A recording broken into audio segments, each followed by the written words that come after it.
Hi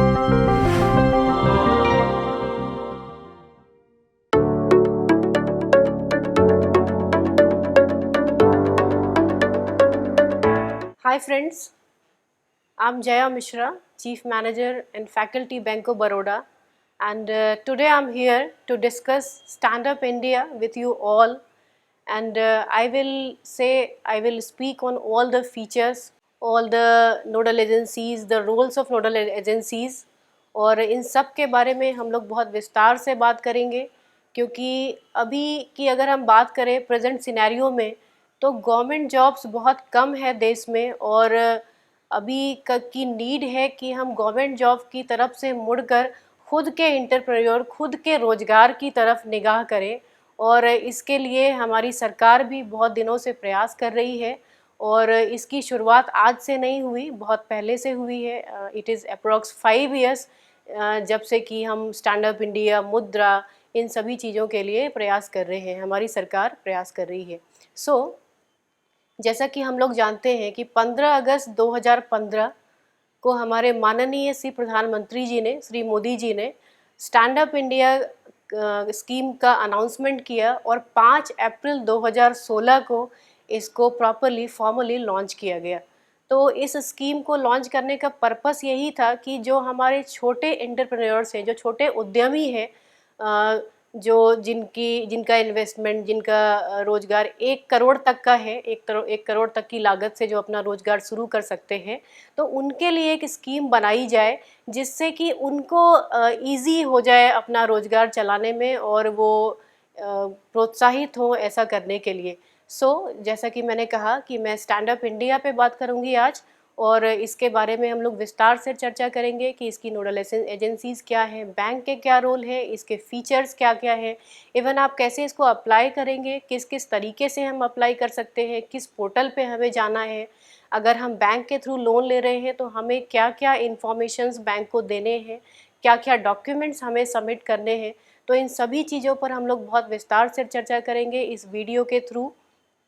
stand up India की अगर मैं बात करूं, तो इसका ऑब्जेक्टिव है कि ऐसे एंटरप्रेन्योर्स जो 10 लाख से लेकर 1 करोड़ तक में अपना रोजगार चला सकते हैं, यानी कि जिनको 10 लाख रुपए से 1 करोड़ रुपए तक लोन की ज़रूरत है, वो स्टैंड अप इंडिया स्कीम में अप्लाई कर सकते हैं बैंक के थ्रू। अदर तरीके भी हैं अप्लाई करने के, उसके बारे में हम लोग बात करेंगे। लेकिन इसमें एक क्राइटेरिया है कि इसके जो बोरोवर होने चाहिए वो या तो एससी होने चाहिए, शेड्यूल कास्ट, या फिर शेड्यूल ट्राइब, या फिर फीमेल। और अगर वो कोई एंटरप्राइज है, कोई कंपनी है, तो वैसे कंपनीज में जो पार्टनर्स, अगर पार्टनरशिप फर्म है, अगर डायरेक्टर्स हैं, तो अगर कंपनी है देन डायरेक्टर्स 51% बोरोवर, 51% पर्सनस होने चाहिए, या तो फीमेल, या फिर एससी, या फिर एसटी। तो ये इसका क्राइटेरिया है, तो थोड़ा सा लिमिटेड क्राइटेरिया है, बट ये this is the guideline of scheme, तो ये हमें फॉलो करना है। और इसमें ऐसे इंटरप्राइजेज आते हैं जो या तो मैन्युफैक्चरिंग से रिलेटेड है, या फिर सर्विसेज, या फिर ट्रेडिंग। आप समझ सकते हैं कि ज़्यादातर चीज़ें इसमें कवर हो जाती है। अगर हम सिर्फ फार्म सेक्टर को छोड़ दें, तो जितने भी नॉन फार्म सेक्टर्स हैं, उसमें मैन्युफैक्चरिंग यूनिट्स आते हैं, ट्रेडिंग यूनिट्स आते हैं, सर्विसेज यूनिट्स आते हैं, तो वो सभी के सभी इसमें कवर है। और जैसा कि मैंने बताया कि अगर नॉन इंडिविजुअल एंटरप्राइजेज है, तो एटलीस्ट 51% शेयर होल्डिंग और controlling stake should be held by either an SC और एसटी और वुमेन एंटरप्रेन्योर। तो ये एक चीज़ है इसमें। तो ऐसे जो लोग हैं, जो इस कैटेगरी के लोग हैं, वो बैंक के थ्रू, या फिर जो अदर पोर्टल्स हैं जो मैं अभी डिस्कस करूँगी, उसके थ्रू अप्लाई कर सकते हैं। इसमें बैंक का रोल बहुत मेजर है। जैसा कि हम लोग जानते हैं कि अभी के सिनेरियो में, और जब भी इकोनॉमी की बात होगी, तो बैंकों का रोल बहुत मेजर है, क्योंकि जब भी किसी व्यक्ति को कोई रोजगार शुरू करना है, इवन जो हमारे बेसिक नीड्स हैं उसके लिए भी बैंकों की ज़रूरत पड़ती है। और अगर हम रोज़गार की बात करें, तो बैंक की सहायता के बगैर वो संभव नहीं है। तो इस सेक्टर में भी, इस स्कीम में भी बैंकों का रोल बहुत मेजर है, और बैंकों ने बहुत बढ़िया रोल प्ले किया है इसमें। इसमें हम सिर्फ वैसे लोगों को ही कंसल्ट नहीं करते हैं जो हमारे पास आते हैं, आई मीन टू से जो हमारी ब्रांच को विजिट करते हैं। हम अदर सेक्टर्स जो एमएसएमई डेवलपमेंट सेंटर्स हैं, अदर गवर्नमेंट एजेंसीज़ हैं, या फिर नेशनल स्किल डेवलपमेंट कॉरपोरेशंस हैं, तो वैसे सेंटर से जो लोग स्किल डेवलपमेंट ट्रेनिंग जिन्होंने ली है, हम उनको भी कंसल्ट करते हैं। और अगर वो हमें ठीक लगते हैं, अगर लगता है कि उनको प्रॉपर नॉलेज है उस रोज़गार का, वो उस रोज़गार को चला सकते हैं, सक्सेसफुल हो सकते हैं, तो हम उनको भी लोन देते हैं। और जहाँ तक हम रेट ऑफ इंटरेस्ट की बात करते हैं, तो as per RBI guideline lowest rate of interest रखा गया है कि लोगों को लोन अवेल करने में ज़्यादा रेट ऑफ इंटरेस्ट पे ना करना पड़े और उनको कोई परेशानी ना हो। स्टैंड अप इंडिया स्कीम सभी शेड्यूल्ड कॉमर्शियल बैंक के सभी ब्रांचेज के थ्रू ऑपरेट होती है, और कहीं भी जो एंटरप्रेन्योर है वो किसी भी ब्रांच में जाकर अप्लाई कर सकते हैं। हर बैंक की हर ब्रांच को एटलीस्ट एक एससी एसटी बोरोवर और एक वुमेन बोरोवर को ये लोन देना है। इसमें जो एलिजिबिलिटी है हम बात कर चुके हैं, लेकिन फिर भी मैं रिपीट कर रही हूँ, एससी एसटी और एंड वुमेन एंटरप्रेन्योर्स हो सकते हैं, और उनकी जो एज होगी वो 18 ईयर प्लस होगी। बिकॉज जैसा कि हम जानते हैं कि 18 साल से अगर नीचे कोई है तो वो कॉन्ट्रैक्ट नहीं कर सकता है, and loan is a contract. तो आपकी उम्र 18 साल से ज़्यादा होनी चाहिए अगर आप इस लोन को अवेल करना चाहते हैं तो। और जो कैटेगरी होनी चाहिए वो एससी या एसटी या फिर वुमेन होना चाहिए। इसमें एक और इम्पॉर्टेंट चीज़ है जो हमारे एंटरप्रेन्योर्स को जानना चाहिए इस लोन को अप्लाई करने के पहले, कि जितने भी एंटरप्राइजेज हैं उनको हम दो भागों में बांट सकते हैं। एक नए एंटरप्रेन्योर जिनको कि हम ग्रीन फील्ड प्रोजेक्ट्स बोलते हैं, जो नए प्रोजेक्ट हैं, और ऐसे प्रोजेक्ट जो एग्जिस्टिंग हैं, जो चल रहे हैं, जिन्हें हम ब्राउन फील्ड प्रोजेक्ट्स बोलते हैं। तो यहाँ पे ब्राउन फील्ड प्रोजेक्ट का रोल नहीं है, यहाँ पे सिर्फ ग्रीन फील्ड प्रोजेक्ट ही फाइनेंस किए जाएंगे। तो जो भी हमारे एंटरप्रेन्योर भाई हैं, भाई बहन हैं, तो उनको इस चीज़ का ध्यान रखना है कि जो भी वो एंटरप्रेन्योर चालू कर रहे हैं, जो रोज़गार वो चालू कर रहे हैं, वो नया होना चाहिए, एग्जिस्टिंग नहीं होना चाहिए। अगर हम नेचर होम लोन की बात करें तो इसमें दो तरह का लोन होता है, टर्म लोन और वर्किंग कैपिटल। तो टर्म लोन हम वैसे जब हम कोई भी रोज़गार शुरू करते हैं, कोई भी फैक्ट्री, कोई भी manufacturing unit, even services industry, services work भी अगर हम स्टार्ट करते हैं, इवन ट्रेडिंग भी वर्क करते हैं, तो किसी भी चीज़ में दो तरीके के एक्सपेंसेज होते हैं। एक जो हमारे फिक्स्ड एसेट होते हैं, और दूसरे जो हमें डे टू डे के एक्सपेंसेज होते हैं, जिसको कि हम बैंकिंग टर्म्स में अगर बात करें तो हम टर्म लोन देते हैं फिक्स्ड एसेट के लिए। फॉर एग्जांपल कोई मशीनरी लेनी है तो उसके लिए हम टर्म लोन देते हैं।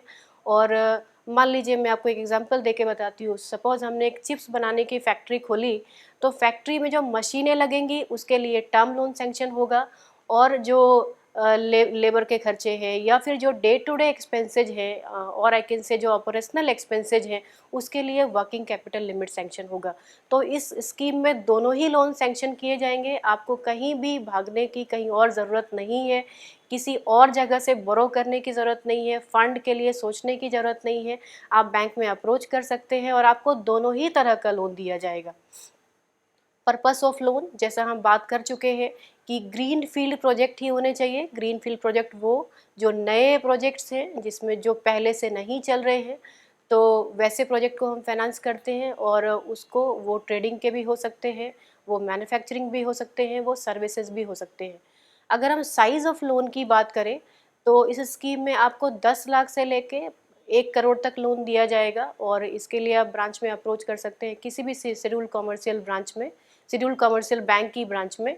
और इसमें 75% ऑफ द प्रोजेक्ट कॉस्ट, तो प्रोजेक्ट कॉस्ट में जैसा कि मैंने बताया कि टर्म लोन और ऑपरेशनल एक्सपेंसेस यानी कि वर्किंग कैपिटल लिमिट, ये दोनों ही आएगा। और इसमें 75% फाइनेंस होगा और 25% आपको अपने एंड पे लेकर आना पड़ेगा, जिसको कि हम मार्जिन भी कह सकते हैं। लेकिन इसमें भी स्टेट गवर्नमेंट और सेंट्रल गवर्नमेंट सपोर्ट करती है। बहुत बार आपको मार्जिन मनी का भी अरेंजमेंट गवर्नमेंट करके देती है, बट आपको मिनिमम 10% अपने पास से लगाना है। देन सिक्योरिटी, सिक्योरिटी अगर आपके पास अवेलेबल है तो आप बैंक को ऑफ़र कर सकते हैं। लेकिन अगर नहीं भी है तो आपको सोचने की ज़रूरत नहीं है, क्योंकि उसके लिए भी गवर्नमेंट ने अरेंजमेंट कर रखा है। Credit guarantee fund scheme for stand up India loans, that is CGFSIL। उसके थ्रू बैंकों को गारंटी मिलती है और वहाँ से हम सिडबी से रीफाइनेंस भी ले सकते हैं। तो बैंक बहुत एट ईज़ होते हैं आपको लोन देने के लिए, अगर आप एलिजिबल हैं और अगर आप सभी क्राइटेरिया पे फिट बैठते हैं तो। अगर आप चाहते हैं कि अगर आपके पास कोई कोलैटरल सिक्योरिटी है, कोलैटरल सिक्योरिटी मीन्स वैसी सिक्योरिटी जो आप बैंक को ऑफ़र करना चाहते हैं लोन को सिक्योर करने के लिए, अगर आपके पास अवेलेबल है, तो आप बैंक को ऑफ़र कर सकते हैं। ये लोन जो आप अवेल करते हैं उसको आपको 7 साल में वापस करना है। लेकिन बहुत बार ऐसा होता है कि जब हम कोई काम स्टार्ट करते हैं तो पहले महीने से ही हमें प्रॉफ़िट नहीं आता है और हमें प्रॉफ़िट तक पहुंचने के लिए कुछ वक़्त लगता है। तो इसके लिए एक कॉन्सेप्ट है मोरेटोरियम का, मोरेटोरियम पीरियड का। तो आपको 18 महीने तक कोई ईएमआई नहीं देनी है, सिर्फ़ आपको इंटरेस्ट पार्ट पे करना है। तो ये रीपेमेंट में आपको छूट मिल जाती है कि मोरेटोरियम पीरियड 18 मंथ का आपको मिल जाता है और आपको उसमें पूरा ईएमआई पे नहीं करना है, सिर्फ आपको इंटरेस्ट पोर्शन ही पे करना है। इसको हम कैसे अवेल करेंगे इस मैटर में बात करते हैं। तो ऐसे लोन जो जहां हम वर्किंग कैपिटल, जो मैंने आपको बताया है कि जो डे टू डे के ऑपरेशनल एक्सपेंसेस हैं उसको हम वर्किंग कैपिटल कहते हैं बैंकिंग की भाषा में। तो वर्किंग कैपिटल अगर हमारा अप टू 10 लाख है तो उसके लिए हम ओवरड्राफ्ट सैंक्शन कर सकते हैं या फिर रुपे डेबिट कार्ड के थ्रू भी उसको आप अवेल कर सकते हैं, उसको आप यूटिलाइज़ कर सकते हैं। लेकिन अगर आपका 10 लाख से ज़्यादा है वर्किंग कैपिटल लिमिट, तो फिर आपको कैश क्रेडिट लिमिट का अकाउंट अवेल करना पड़ेगा। जब आप कभी भी किसी ब्रांच में लोन लेने के लिए जाएँगे तो सबसे पहले जो बात होगी, सबसे पहले ब्रांच मैनेजर आपसे बात करेंगे, आपका इंटरव्यू करेंगे और उसके बाद वो आपसे बहुत सारे पेपर्स माँगेंगे। तो हमें इस चीज़ की जानकारी होनी चाहिए कि हम क्या-क्या कागज़ लेकर जाएँ, क्योंकि जो सबसे अगर हम प्रैक्टिकल इश्यूज़ की बात करें तो सबसे बड़ा इश्यू यही है किसी भी लोन को अवेल करने में लोगों को भी बड़ी परेशानी होती है और बैंकर्स भी पूरी सहायता नहीं कर पाते हैं इसमें, क्योंकि जब तक हमारे पास पूरे पेपर्स नहीं आते हम आपकी हेल्प नहीं कर पाते हैं और आपको भी पूरी जानकारी नहीं होती है कि आपको क्या-क्या पेपर लेकर आना है। तो मैं इसके लिए आपको बताना चाहती हूँ कि आपको क्या-क्या पेपर लेके आना है। तो जो हमारे बेसिक डॉक्यूमेंट्स हैं, सबसे पहले आपको अपना आइडेंटिटी प्रूफ देना है, जिसमें कि वोटर आईडी हो सकता है, पैन कार्ड हो सकता है, आपका ड्राइविंग लाइसेंस हो सकता है, आपका आधार कार्ड, आपका पासपोर्ट। तो जो भी ऐसे हमारे आइडेंटिटी डॉक्यूमेंट्स हैं वो आपको लेकर आना है। आपको अपने रेसिडेंस का प्रूफ देना है, उसमें कुछ भी हो सकता है, आपका इलेक्ट्रिसिटी बिल, आपका मोबाइल बिल, आपका गैस कनेक्शन बिल। तो ऐसे बहुत सारे डॉक्यूमेंट्स हैं जो हमारे एड्रेस प्रूफ होते हैं। अगर हमारा बिज़नेस हम कर रहे हैं और जो भी एंटरप्रेन्योर हमें स्टार्ट करना है तो उसके एड्रेस का प्रूफ हमें, क्योंकि बैंक को वहाँ विज़िट करना होगा और फ्रीक्वेंट विज़िट हो सकते हैं, इवन लोन देने के बाद भी टाइम टू टाइम विज़िट होता रहेगा, तो उसका हमें एड्रेस चाहिए होगा। प्लस एक और जो बात बहुत ध्यान रखनी है कि आपने किसी भी बैंक में कहीं डिफ़ॉल्ट नहीं किया हो। डिफ़ॉल्ट नहीं किया हो मीन्स ऐसा केस ना हो कि आपने पैसा लिया, उधार लिया, लोन लिया और आपने उसको वापस नहीं किया। तो ऐसा केस नहीं होना चाहिए और इन ए नटसेल अगर मैं कहूँ तो आपका सिबिल स्कोर ठीक होना चाहिए, क्योंकि जो लोन आप डिफ़ॉल्ट करते हैं वो सिबिल में रिफ्लेक्ट होता है। तो डोंट थिंक कि ये इन्फॉर्मेशन आप हाइड कर पाएँगे, क्योंकि अगर आप हाइड कर पाएँगे तो कोई बैंकर आपको हेल्प नहीं कर पाएगा। आपको इस चीज़ को ध्यान रखना है कि आपको अपना सिबिल स्कोर ठीक रखना है, कहीं से भी आपने लोन लिया है तो उसको ठीक से वापस करना है। देन अगर आपकी कंपनी है तो कंपनी के बहुत सारे डॉक्यूमेंट्स होते हैं, like memorandum and article of association of the company. अगर पार्टनरशिप फर्म है तो पार्टनरशिप डीड होगा। आपको अपना एसेट और लायबिलिटी का स्टेटमेंट देना है कि आपका एसेट और लायबिलिटी कितना है। अगर आप कोई गारंटर ऑफर कर रहे हैं तो उनका भी एसेट लायबिलिटी आपको देना है। अगर आप इंडिविजुअल हैं तो आपको अपना इनकम टैक्स का रिटर्न देना है कि आपकी इनकम कितनी है। अगर आपने अपनी कंपनी, अपनी फैक्ट्री, अपना ट्रेडिंग यूनिट, जो भी आपकी यूनिट है, उसको अगर आपने रेंट वाले प्रीमाइस में रखा है, रेंट का प्रीमाइस है आपका, तो आपको उसका एग्रीमेंट देना है कि क्या किस टर्म्स पे रेंटल बेसिस है, रेंट कितना है। तो ये सारी चीज़ें आपको देनी है। आपको पॉल्यूशन कंट्रोल बोर्ड से क्लियरेंस भी लेनी है, वो भी आपको सबमिट करना है। देन जैसा कि हम जानते हैं कि जब भी हम लोग वर्किंग कैपिटल लिमिट देते हैं तो हमें आपका बैलेंस शीट चाहिए होता है। तो चूंकि ये नया एंटरप्रेन्योर रहेगा, नया काम रहेगा, तो इसके लिए जो बैलेंस शीट होगी that will be projected only. तो जो एग्जिस्टिंग होती है तो उसमें हम लोग प्रीवियस भी लेते हैं कि प्रीवियस आपका परफॉर्मेंस क्या रहा है, लेकिन ये ग्रीन फील्ड प्रोजेक्ट रहेगा तो यहाँ पे आपको अपनी प्रोजेक्टेड बैलेंस शीट देनी है 2 साल की। अगर आपका कोई लीज डीड है, कोई प्रॉपर्टी है जो आप ऑफर कर रहे हैं बैंक को एज कोलेट्रल सिक्योरिटी, तो उसकी आपको डीड देनी है, उसके जो भी रिलेटेड डॉक्यूमेंट्स हैं, जो भी चेन डॉक्यूमेंट्स हैं वो आपको देने हैं। और जैसा कि मैंने पहले ही बताया कि ये scheme SC ST and women borrowers के लिए है। तो विमेन का तो no issue, but SC ST आप हैं, इसका भी आपको डॉक्यूमेंट्री एविडेंस देना पड़ेगा, तो ये डॉक्यूमेंट भी आपको ब्रांच में लेकर जाना है। देन हमारा इनकॉर्पोरेशन सर्टिफिकेट, ROC, ये सारे डॉक्यूमेंट हमें बैंक में लेकर जाना है। तो अगर हम ये डॉक्यूमेंट वन स्ट्रोक में लेकर जाते हैं तो बैंक को भी बड़ी आसानी होती है और आपको भी बैंक के बार बार चक्कर नहीं लगाने होते हैं। बिकॉज प्रैक्टिकल इशू ये है कि जब भी आप लोग बैंक में लोन लेने के लिए आते हैं तो लोगों की शिकायत ये रहती है कि हमें बार बार चक्कर लगाना पड़ रहा है। और बीइंग अ बैंकर मैं कहूँ तो हमारी प्रॉब्लम ये होती है कि हम ये सोचते हैं कि एक बार में सारे कागज़ आ जाएँ तो हम प्रोसीड करें, बट जब हम एक बार पेपर मांगते हैं तो वो अधूरे आते हैं। फिर हमें कुछ डॉक्यूमेंट मांगने पड़ते हैं, फिर आप थोड़े लेकर आते हैं, फिर हम अगेन मांगते हैं। तो ये बहुत लंबा चलता है और काफ़ी टाइम वेस्ट हो जाता है। सो वी शुड ट्राई कि जब भी आप लोन लेने के लिए आए तो आप पूरे डॉक्यूमेंट वन स्ट्रोक में लेकर आएँ, जिससे कि ब्रांच को भी कोई परेशानी ना हो और आपका भी समय बचे और ब्रांच का भी समय बचे। जहाँ तक बोरोवर्स की बात है, बोरोवर उन्हें कहते हैं, बोरोवर की हिंदी उधारकर्ता होती है। बोरोवर वो लोग हैं जो बैंक से लोन लेते हैं। तो बैंक में जो लोन लेने के लिए लोग आते हैं उन्हें हम 2 भागों में बाँट सकते हैं इस स्कीम के अंतर्गत। पहला रेडी बोरोवर्स और दूसरे हैं ट्रेनी बोरोवर्स। बिकॉज़ अगर हम कोई रोज़गार शुरू करते हैं तो सबसे जो बड़ी चीज़ है कि हमें उसकी पूरी जानकारी होनी चाहिए। अगर हमें उसकी जानकारी पूरी तरीके से नहीं है तो बहुत ज़्यादा चांसेज है कि वो रोज़गार नहीं चल पाएगा। और रोज़गार नहीं चलेगा तो पहला नुकसान आपका होना है कि आपका समय बर्बाद होगा, कुछ न कुछ मार्जिन मनी जो आप लगाते हैं वो बर्बाद होगा, प्लस आप डीमोटिवेट होंगे। और बैंक का नुकसान ये होगा कि जब आपका रोज़गार नहीं चलेगा तो बैंक का पैसा नहीं आएगा। और बैंक का मेजर कंसर्न यही है कि हम जो लोन दे रहे हैं वो वापस आए। तो उसकी पूरी जानकारी आपको होनी चाहिए, लेकिन बहुत बार ऐसा होता है कि ऐसे बहुत सारे लोग हैं जो रोज़गार करना तो चाहते हैं लेकिन उनको उसकी पूरी जानकारी नहीं है। जितने स्किल चाहिए उस रोज़गार को शुरू करने में वो उनके पास नहीं है। ऐसे बोरोवर्स के लिए ऑप्शन है, बहुत सारे इंस्टीट्यूट्स हैं जो उनको ट्रेनिंग देते हैं, तो उनको हम ट्रेनी बोरोवर्स बोलते हैं, जो हैंड होल्डिंग सपोर्ट जिनको रिक्वायर होता है और उनको ट्रेनिंग की ज़रूरत होती है, तो वैसे बोरोवर्स को ट्रेनिंग लेना है। और ऐसे बोरोवर जो रेडी बोरोवर हैं उनको किसी ट्रेनिंग की ज़रूरत नहीं है क्योंकि वो ऑलरेडी ट्रेंड है, उनको पूरी जानकारी है। तो हम अपने बोरोवर्स को 2 भागों में बांटते हैं। और डोंट थिंक कि आप ट्रेनी बोरोवर है या फिर आपको नॉलेज नहीं है तो आपको लोन नहीं मिलेगा। उसके लिए सरकार ने पूरे इंतजाम कर रखे हैं। इवन बैंक के भी सेंटर्स होते हैं RCT, तो वहाँ से भी आपको पूरी ट्रेनिंग दी जाती है कि आप फर्दर उस रोज़गार का पूरा नॉलेज लें और पूरी संभावना हो कि हम जो लोन आपको दे रहे हैं उस पैसे से आप अपना रोज़गार बहुत अच्छे से चलाएं और बैंक का पैसा वापस करें।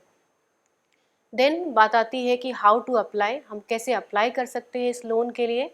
तो हम डायरेक्टली किसी भी ब्रांच में जाके अप्लाई कर सकते हैं या फिर सिडबी का स्टैंड अप इंडिया पोर्टल है, हम उस पोर्टल के थ्रू अप्लाई कर सकते हैं। या फिर लीड डिस्ट्रिक्ट मैनेजर्स होते हैं, हम उनके थ्रू भी अप्लाई कर सकते हैं। तो ये 3 तरीके हैं जिसके थ्रू हम अप्लाई कर सकते हैं। तो अगर आपको ब्रांच में जाना है तो जैसा कि मैंने आपको पेपर्स के बारे में बताया है कि आप वो रिक्वायर्ड पेपर्स वन स्ट्रोक में लेकर जाएं, जिससे कि बैंक आपकी हेल्प कर सके और बैंक के लिए भी परेशानी कम हो। और पोर्टल पे अगर हमें अप्लाई करना है तो पोर्टल के लिए आप स्टैंड अप मित्र पोर्टल पर जा सकते हैं।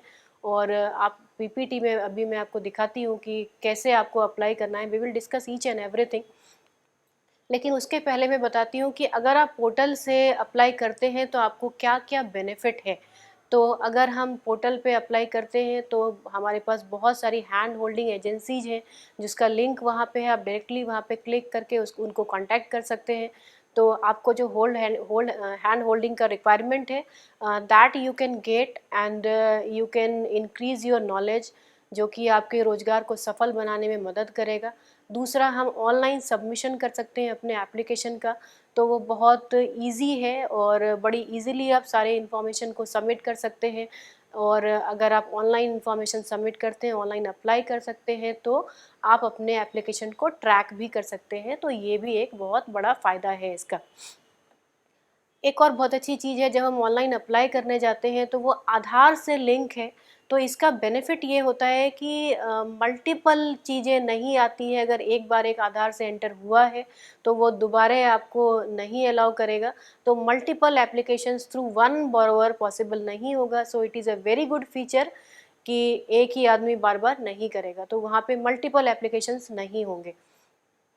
प्लस हम कहीं से भी अपना एप्लीकेशन लॉगिन कर सकते हैं। आपको सिर्फ अपने, इवन आप मोबाइल से भी कर सकते हैं, आपके पास सिर्फ एक लैपटॉप या पीसी होना चाहिए। और बहुत इजी प्रोसेस है। अभी हम फर्दर स्लाइड्स में देखेंगे उसको कि क्या क्या इन्फॉर्मेशन आपको डालना है, कैसे आप सबमिट करेंगे, क्या क्या लिंक आपको मिलेगा। तो ये सारी चीज़ें हम कर सकते हैं। अगर हमने ऑनलाइन एप्लीकेशन किया है then we can track also, हम ट्रैक कर सकते हैं कि हमारे एप्लीकेशन का स्टेटस क्या है। देन अगर ट्रांसपेरेंसी भी रहेगी। बहुत बार बैंकों में क्या होता है कि आपने एप्लीकेशन दिया और कई बार बाय मिस्टेक वो एप्लीकेशन खो जाते हैं, तो हमें परेशानी का सामना करना पड़ता है। तो अगर हमने ऑनलाइन एप्लीकेशन दिया है तो ट्रांसपेरेंसी भी है। अगर कोई लोन रिजेक्ट हो रहा है तो वो आपको लिखित में रिजेक्ट किया जाता है, उसका आपको रिटन रीज़न दिया जाता है, तो ट्रांसपेरेंसी भी है। तो ये सारी चीज़ें हैं जो हम ऑनलाइन एप्लीकेशन से हमें फ़ायदे हैं। तो दूसरा, जो इसकी एजेंसीज है सिडबी, वो बड़ा मेजर रोल प्ले करती है इस स्कीम को चलाने में, इस स्कीम को इम्प्लीमेंट करने में। तो जो हमारा stand up India web portal है, इसको भी चलाने का, इसको भी ऑपरेट करने की ज़िम्मेदारी सिडबी के पास है और वही इसको ऑपरेट करते हैं। हैंड होल्डिंग सपोर्ट अगर चाहिए तो वो भी सिडबी अरेंज करके देता है आपको। जो हमारे वेरियस बैंक्स हैं, एलडीएम्स हैं, एसएलबीसीज़ हैं, उनसे भी लाइजनिंग रहती है और उससे भी फॉलोअप करता है सिडबी। हमारे एलडीएम को अगर कोई परेशानी है तो वो भी सिडबी कोऑर्डिनेट करता है। एसएलबीसी, डीएलसीसी, जो हमारी अदर एजेंसीज़ हैं, जो हमारे ऑर्गेनाइजेशंस हैं, उनको भी असिस्ट करते हैं। देन जो भी स्टैंड अप इंडिया स्कीम के लिए इवेंट्स होते हैं, उसको उसमें भी पार्टिसिपेट करती है सिडबी। तो सिडबी का मेजर रोल है इसमें। नाबार्ड भी इसमें बहुत मेजर रोल प्ले करती है। वो भी ट्रेनर्स को ट्रेनिंग देती है, बिकॉज जैसा मैंने आपको कहा कि अगर आपको हैंड होल्डिंग रिक्वायर्ड है, अगर आपको ट्रेनिंग रिक्वायर्ड है, तो उसकी ट्रेनिंग के लिए भी इसमें प्रावधान है। लेकिन जो ट्रेनिंग आपको देंगे, उन ट्रेनर्स को भी ट्रेनिंग की ज़रूरत पड़ती है। तो उन ट्रेनर्स को ट्रेनिंग देने के लिए नाबार्ड है। नाबार्ड ट्रेनर्स को ट्रेनिंग देते हैं कि ट्रेनर्स आपको बेटर ट्रेनिंग दे सके और आपको रोजगार में सफल बनाने के पूरे प्रयास कर सके। Then hand holding support of trainee, उसके लिए भी नाबार्ड आपको सपोर्ट करता है। एलडीएम को सपोर्ट करता है, एसएलबीसी, डीएलसीसी। तो जो भी सिडबी काम कर रहा है, वही सारे काम नाबार्ड भी कर रहा है। तो नाबार्ड और सिडबी का इसमें बड़ा मेजर रोल है। देन हम लोग ब्रांच की बात करें तो ब्रांच का नो डाउट बहुत मेजर रोल है। एज आई सेड अर्लियर कि अगर बैंक ना हो तो इकोनॉमी थोड़ी रुक सी जाएगी, स्पेशली बोरोअर्स की, ऐसे लोगों की जो लोन लेकर काम करते हैं। और अगर हम बिज़नेस की बात करें तो बगैर लोन लिए तो टाटा और अंबानी भी नहीं चल सकते हैं। तो इन स्कीम में लोन लेने वाले लोग तो बहुत छोटे लोग हैं, बहुत कम कम पैसे में काम करने वाले लोग हैं, तो लोन की ज़रूरत तो पड़ती ही है। और बैंक भी सपोर्ट करता है। बैंक पोटेंशियल बोरोवर मीन्स ऐसे लोग जो एलिजिबल है लोन लेने के लिए और जिनके पेपर्स पूरे हैं, जिनका काम अच्छा है, जिनको बैंक ये समझता है कि आप सफल होंगे और अपना भी डेवलप करेंगे और बैंक के पैसे को सही समय पर सही तरीके से वापस करेंगे। तो बैंक का रोल ये है कि पोटेंशियल बोरोवर को हेल्प करे पोर्टल को एक्सेस करने में भी, या फिर अगर आपने ब्रांच में एप्लीकेशन दिया है तो आपके एप्लीकेशन को प्रोसेस करने में। अगर बैंक आपके केस को रिजेक्ट करता है, बैंक को अगर लगता है कि किसी रीज़न से ये लोन हम नहीं कर सकेंगे, हमारे गाइडलाइंस पे ये फिट नहीं बैठ रहा है, तो उसको रिजेक्ट करने के लिए भी कारण है उसका रिजेक्शन का, तो वो भी आपको लिखित में जानकारी दी जाती है कि किस रीज़न से आपका लोन रिजेक्ट कर किया जा रहा है। तो पूरा ट्रांसपेरेंट है सिस्टम, आपको कहीं भी ये सोचने की ज़रूरत नहीं है कि आपके साथ कोई पार्शियलिटी हो सकती है या फिर आप एलिजिबल हैं और आपको लोन नहीं मिलेगा, ऐसा नहीं है। आप जब भी ब्रांच में आएँगे तो आपके साथ बहुत अच्छा ब्रांचेज़ बिहेव करेंगी और अगर आपके पेपर्स पूरे हैं, अगर आप पोटेंशियल बोरोवर हैं तो आपको लोन दिया जाएगा। अगर आपके कोई ग्रीवेंस है बैंक के थ्रू तो उसका भी रेमेडी बैंक करता है और विदिन 15 डे आपको आपके ग्रीवेंसेस को सॉर्ट आउट किया जाता है और 15 डेज़ आपके ग्रीवेंसेस का रिप्लाई किया जाता है। देन हमारे पास इंटरनल मैकेनिज़्म है कि स्कीम का क्या परफॉर्मेंस है, कैसे हर बैंक कितना लोन दिया, क्या परफॉर्मेंस रहा, तो उसका भी हमारा इंटरनल मैकेनिज़्म है हर बैंक में, तो वो सारी चीज़ें हम लोग करते हैं। जैसा कि मैंने हैंड होल्डिंग के लिए बात किया, तो हैंड होल्डिंग में बहुत सारी एजेंसीज़ हैं और वो आपको वेरियस वर्क्स के लिए हेल्प करती हैं, जैसे कि स्किलिंग के लिए, यानी कि अगर आप किसी रोज़गार के बारे में जानना चाहते हैं, आप स्किल डेवलप करना चाहते हैं, तो आप आईटीआई या फिर आईटीसी को कांटेक्ट कर सकते हैं।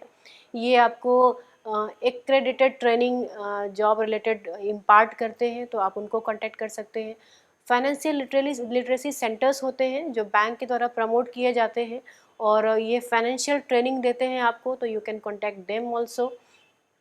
हमारे ईडीपीज़ हैं, that is entrepreneurship development programmes, और ये आपको आपका एंटरप्रेन्योरशिप डेवलप करते हैं, तो हम इनको भी कांटेक्ट कर सकते हैं।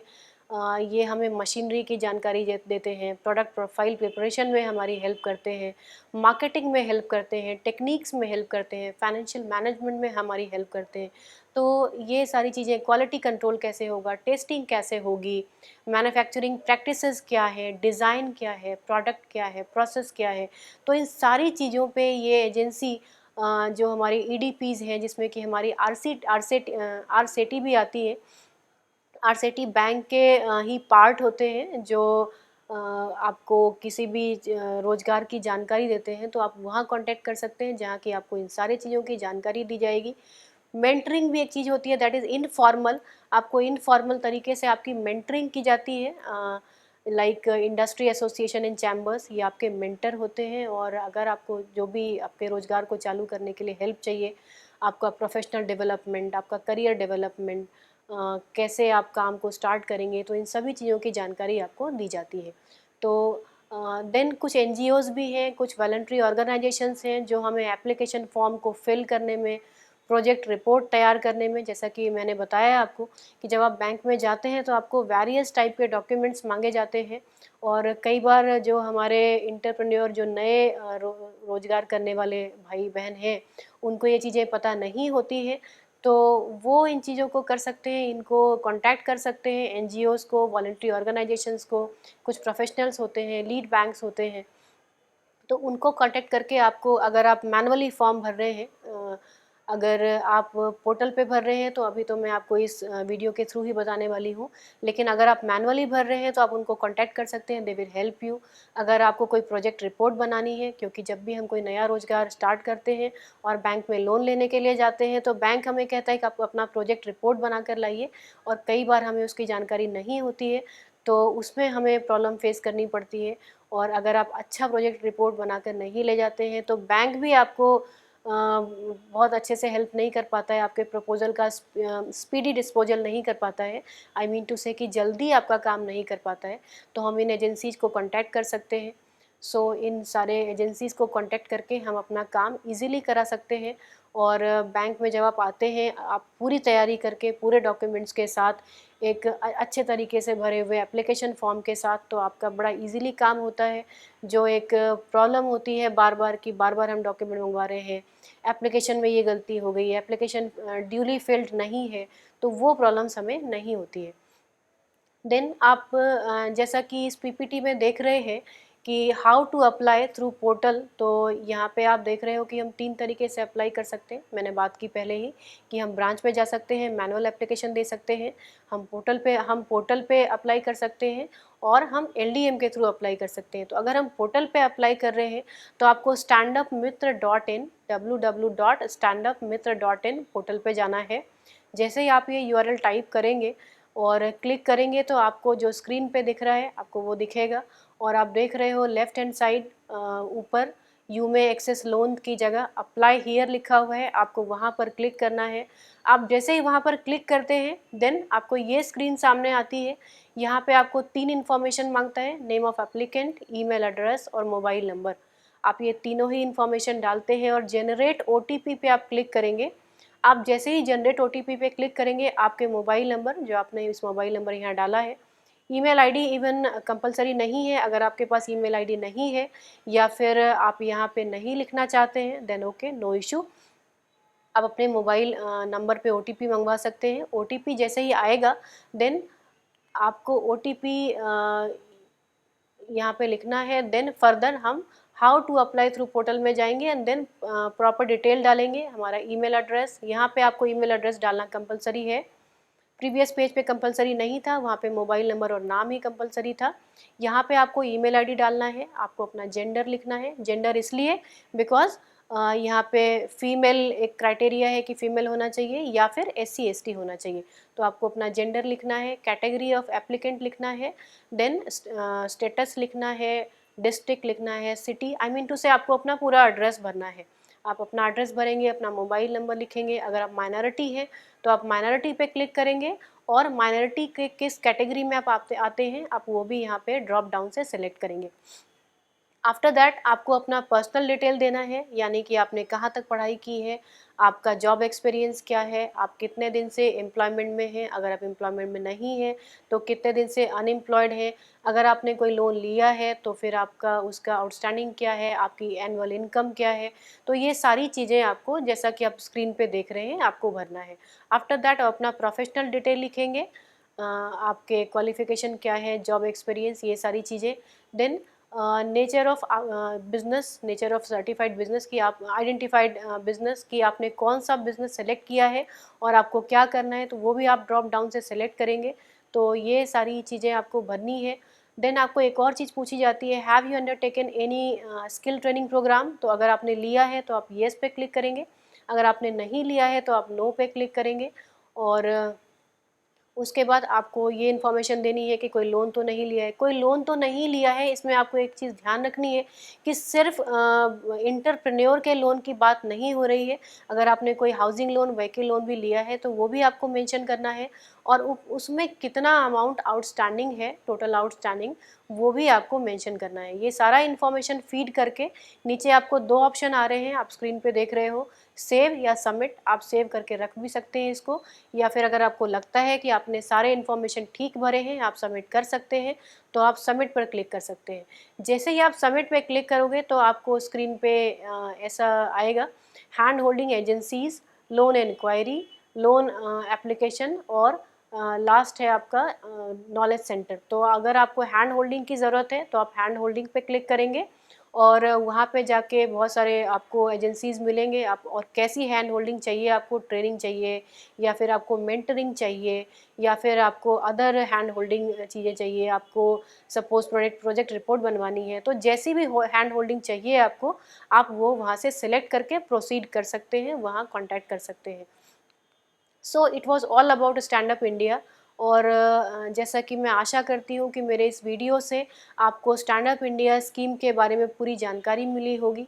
और सबसे जो ज़रूरी चीज़ है, थ्योरेटिकल नॉलेज तो आप गूगल पे पढ़ के भी देख सकते हैं, लेकिन कैसे अप्लाई करना है, कहाँ कहाँ से आपको हेल्प मिल सकती है, कौन आपके मेंटर हो सकते हैं, कहाँ आपको ट्रेनिंग के लिए इंक्वायरी करनी है, कहाँ आपको ट्रेनिंग के लिए कांटेक्ट करना है, अगर आपको ब्रांच में जाना है तो आपको क्या क्या डॉक्यूमेंट लेकर जाना है, अगर आप ऑनलाइन अप्लाई करना चाहते हैं तो फिर आपको कैसे अप्लाई करना है, किस पोर्टल पे जाना है, क्या क्या इन्फॉर्मेशन डालना है।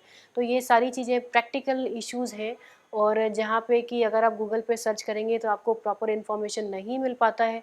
सो आई होप कि मेरे इस वीडियो से आपको ये इन्फॉर्मेशन मिलेगा और मेरे इस वीडियो को आप रोज़गार को जनरेट करने में इस स्कीम के थ्रू हेल्प करेंगे, अपनी भी डेवलपमेंट करेंगे और देश का भी डेवलपमेंट करेंगे। So it was all about stand up India. Thank you.